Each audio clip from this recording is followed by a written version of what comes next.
Hi, and welcome back to our videos on Dreamweaver CS5 and HTML.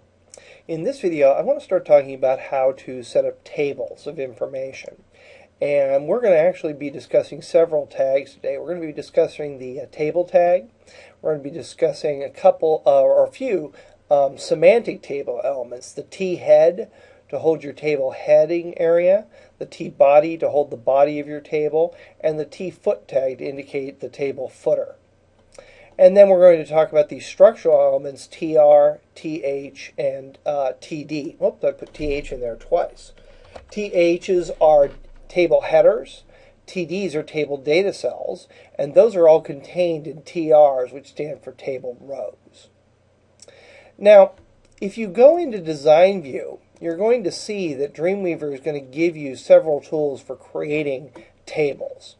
If I go to the Insert menu here, I've got an option for Table. I'm going to go ahead and click that, and you'll see the dialog box that comes up. It's going to ask you for the number of rows and the number of columns you want in your table. It's also going to ask you for the table width, as well as three formatting properties: the border thickness, cell padding, and cell spacing.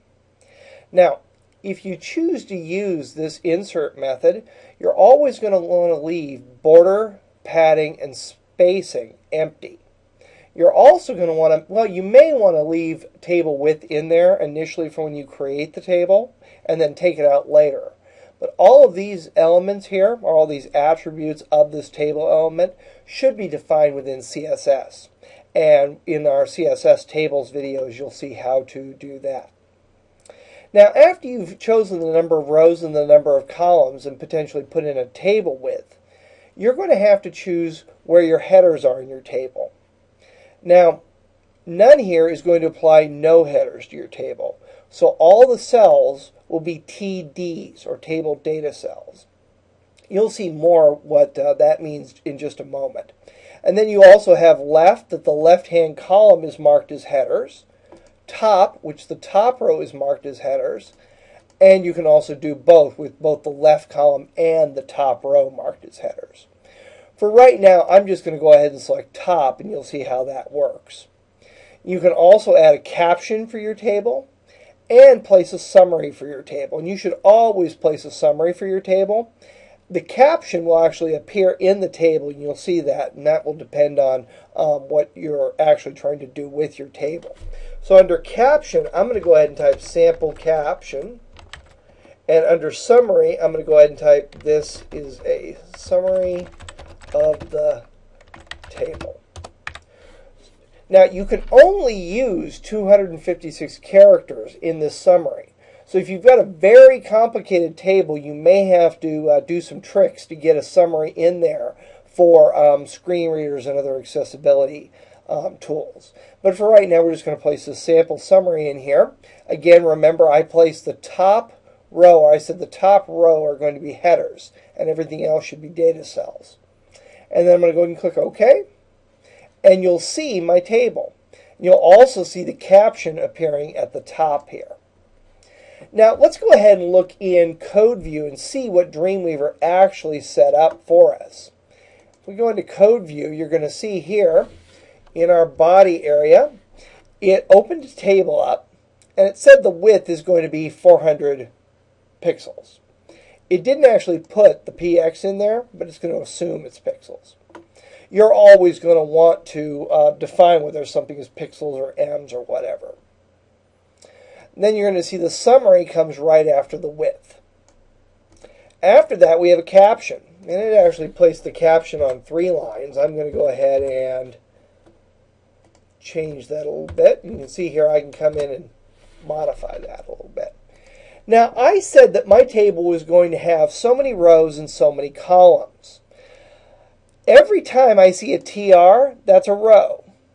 And you're going to see here, there's a closing TR, that's the end of the row. So you're going to see I have 4 THs contained within this TR.